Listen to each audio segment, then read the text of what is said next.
नमस्कार मेरे प्यारे पढ़ाकू और स्वागत है आपका द पढ़ाकू पर। मेरा नाम है बबीता अहीर और आज हम जीके के टॉप 20 क्वेश्चंस को करने वाले हैं। ये क्वेश्चंस अलग अलग एग्जाम में पूछे गए हैं, बहुत ही ज़्यादा इंपॉर्टेंट हैं।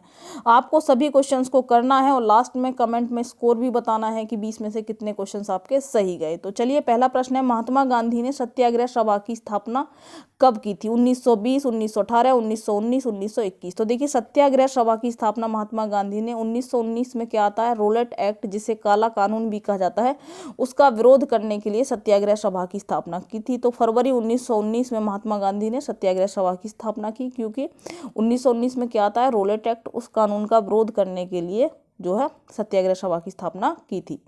अगला प्रश्न देखिए क्या है, भारत में राजनीतिक सुधारों के लिए आंदोलन शुरू करने वाले भारतीय नेता कौन थे? तो पहला ऑप्शन है आपके सामने, सुब्रमण्यम अय्यर, राजा राम मोहन राय, आनंद चरलू या महात्मा गांधी। तो राजनीतिक सुधारों के लिए आंदोलन शुरू करने वाले सबसे पहले भारतीय नेता थे राजा राम मोहन राय। ठीक है, तो राजा राम मोहन राय राजनीतिक सुधारों के लिए आंदोलन शुरू करने वाले पहले भारतीय नेता थे।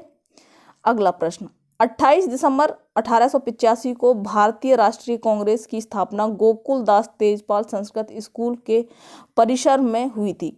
तो कहने का मतलब है, ये जो गोकुल दास तेजपाल संस्कृत स्कूल है, ये कहाँ पर है? और यहाँ से हमें और भी चीज़ें पता चल जाती हैं कि 28 दिसंबर 1885 को कांग्रेस की स्थापना होती है, किसी स्कूल में होती है, गोकुल दास तेजपाल संस्कृत स्कूल में होती है। ये कहाँ पर है? तो ये है मुंबई में। देखिए, पहले जो भारतीय राष्ट्रीय कांग्रेस है, इसकी स्थापना पुणे में होनी थी, पर पुणे में उस समय 1885 में प्लेग फैल जाता है, तो इसलिए इसकी जो स्थापना है वहाँ कहाँ पर होती है, जो गोकुलदास तेजपाल संस्कृत स्कूल, ये कहाँ पर है? मुंबई में। और उस समय कितने लोग, 72 लोग जो है इसमें भाग लेते हैं, किसके? कांग्रेस की स्थापना में। ठीक है, तो कब होती है कांग्रेस की स्थापना? 1885 में।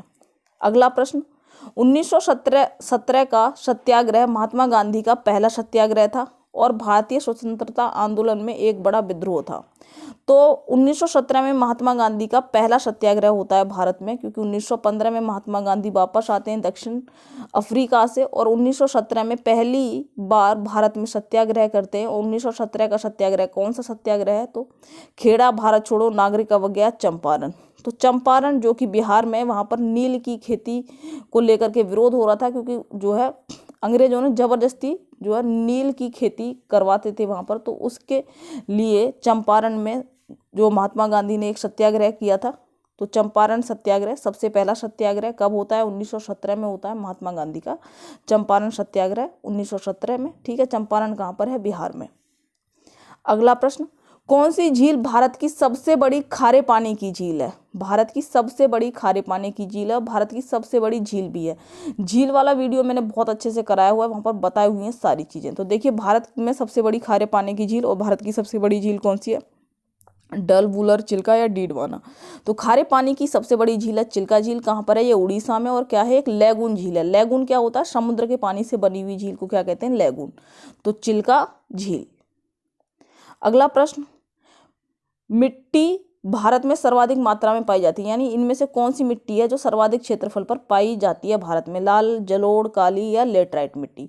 तो सबसे ज्यादा मिट्टी कौन सी है जो भारत में नदियों के जो है कटाव से बनी है? गंगा यमुना के दोआब क्षेत्र से भी बनी हुई है, कह सकते हैं। यानी नदियों के बहने से मिट्टी जो आती है, या नदियां बहाकर जो मिट्टी लाती हैं, वो मिट्टी भारत में सबसे ज्यादा है, वो है जलोढ़ मिट्टी। यानी नदियों के मिट्टी ला करके जमा करने से जो मिट्टी बनती है उसको कह सकते हैं जलोढ़ मिट्टी। तो भारत में सबसे ज़्यादा कौन सी है? जलोढ़ मिट्टी। किस शहर को स्टील सिटी ऑफ इंडिया के नाम से जाना जाता है? यानी किस शहर को स्टील सिटी ऑफ इंडिया के नाम से जाना जाता है? तो आपके सामने 4 ऑप्शंस हैं। क्या है? जमशेदपुर। जमशेदपुर आपको पता है कि टाटा है ना, जमशेद टाटा जी ने बसाया था इसको, जमशेदपुर। तो टाटा का स्टील प्लांट यहाँ पर है। तो स्टील सिटी ऑफ इंडिया क्या है? जमशेदपुर।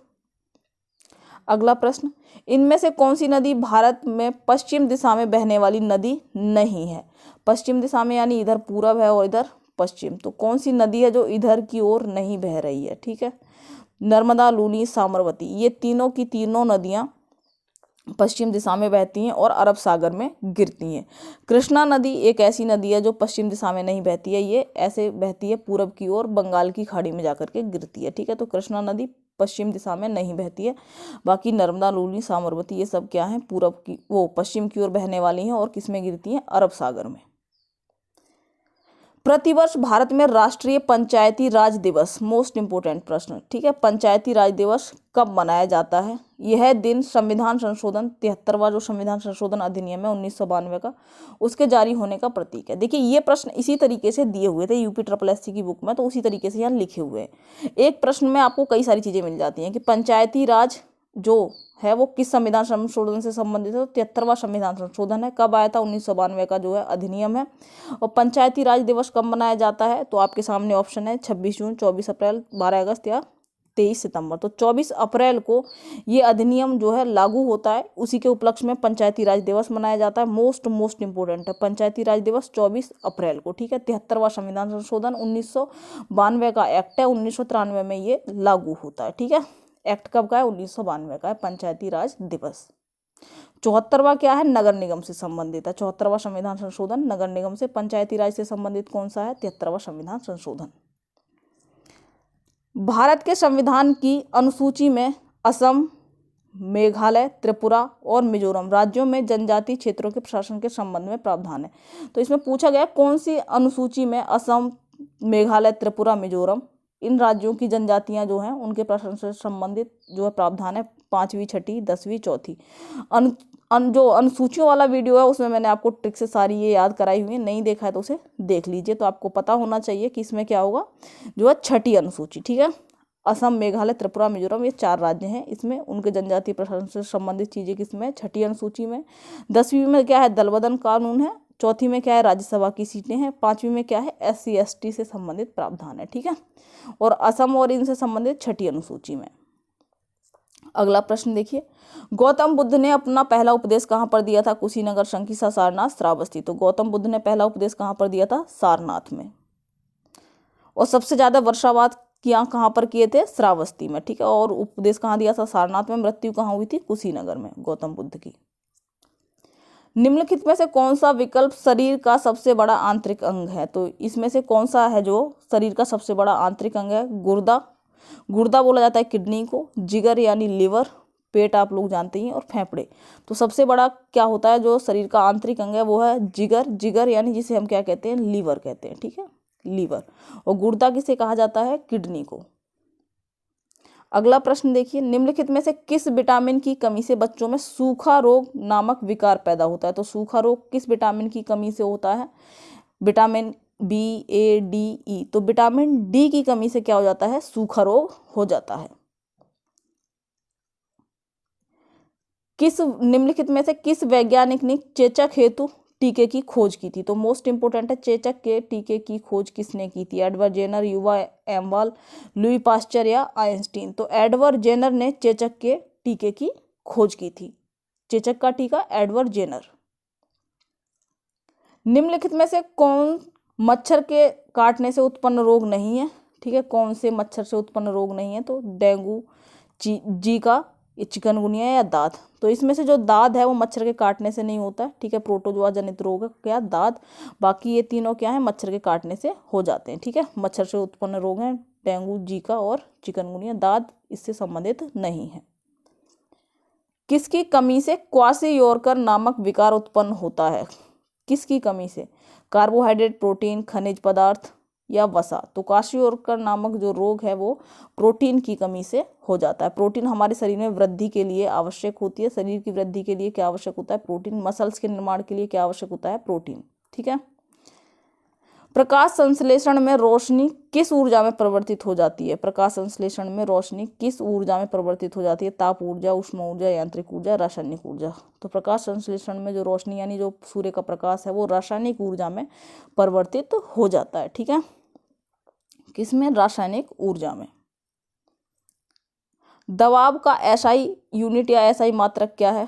तो दबाव का SI मात्रक मीटर, पास्कल, केल्विन, न्यूटन। तो दबाव का मात्रक है पास्कल।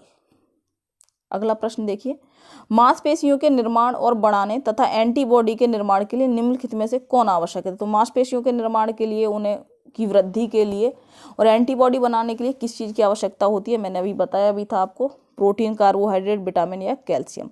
तो प्रोटीन की आवश्यकता होती है मांसपेशियों के निर्माण के लिए। आपने देखा होगा बॉडी बिल्डर वगैरह जो यूज करते हैं मांसपेशियों के या मसल्स के निर्माण के लिए प्रोटीन का यूज किया जाता है।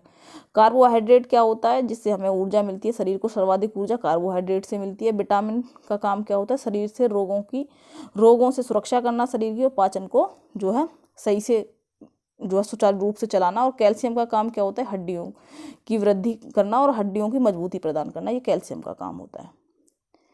बिजली के करंट का एसआई यूनिट क्या है, तो इसका आपको ऑप्शन में बताना है कि बिजली के करंट की एसआई यूनिट क्या है। आपके सामने ये रहे चारों ऑप्शन, तो एसआई यूनिट क्या होगी करंट की, ये आपको बताना है कमेंट बॉक्स में। तो चलिए फ्रेंड्स, आपको बताना है और 20 में से कितने क्वेश्चंस आपके सही थे ये भी आपको बताना है।